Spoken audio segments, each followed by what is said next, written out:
People are drowning in inflation, and America is failing under Bidenomics. They have no policies to run on. The only thing they can run on is to continue smearing President Trump's name.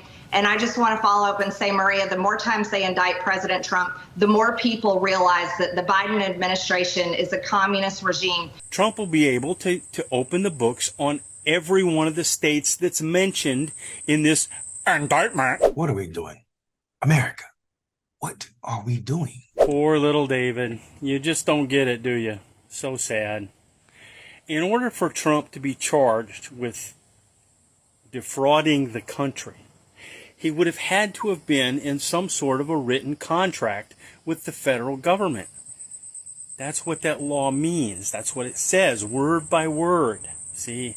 So he can't even be charged. The law doesn't apply. That law that he's being charged with doesn't apply in this case. At what point will this level of stupid not be accepted? How are we comfortable with this person screaming on the internet? And you may say this is just one person, but it's not. It's so many Trump followers. It's so many elected officials in Congress. It's so many Republicans around this country that are saying the same thing. It's up to Republicans to do the right thing and not allow the Department of Justice to win the 2024 presidential election for Joe Biden. Maybe there's a kindergartner who's not busy in your neighborhood somewhere who can come and explain it to you. We cannot pretend that this is not our new norm. This gentleman, dare I say gentleman, is literally standing in front of a camera, projecting himself to the world, talking about voter fraud, the government's inability to charge Trump, even though they did, and how he knows he's going to get thrown out because Trump wasn't in a contract with the government. This is ridiculous. But it also shows that we're not into facts anymore in this country. We're not into facts at all. This gentleman said anybody, everybody, and 10-year-olds and kindergartners around whoever he's talking to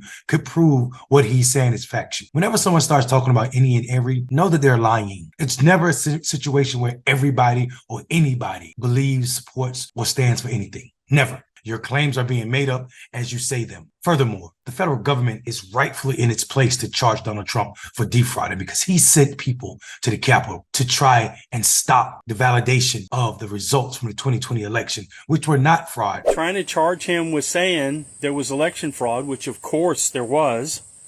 Everybody knows, anybody over the age of 10 knows that.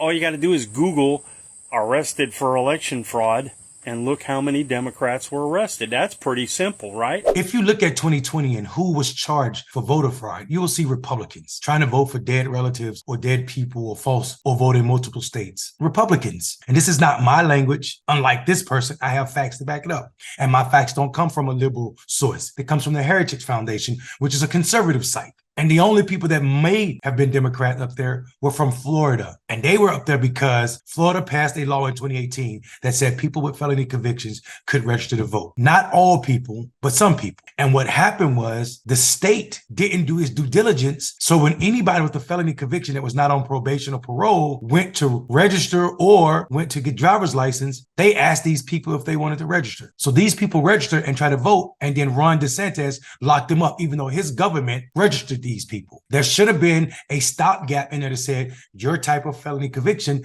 does not allow you to vote. So the government set these people up by telling them that they could vote. When they did vote, they were charged with another crime. Those are the only people that may have been Democrats. But the other people, according to the Heritage Foundation, were mostly Republican. But Republicans don't care about that. They're going to still keep crying that the election was stolen for Donald Trump. It wasn't stolen. He was beaten. And if you are American, you should stand for that. Our democracy is the oldest living democracy. And you all are threatening the democracy that is America, that is supposed to be the beacon of the world for the sake of a selfish billionaire who cares nothing about you. He's grifting you all right now for money to pay his legal expenses. But you and his bravado about white supremacy are so connected that you're willing to tear this whole damn country down just for that. Donald Trump is a criminal. Donald Trump should be tried by the United States government. And all of you all that support him are being duped. Or racist.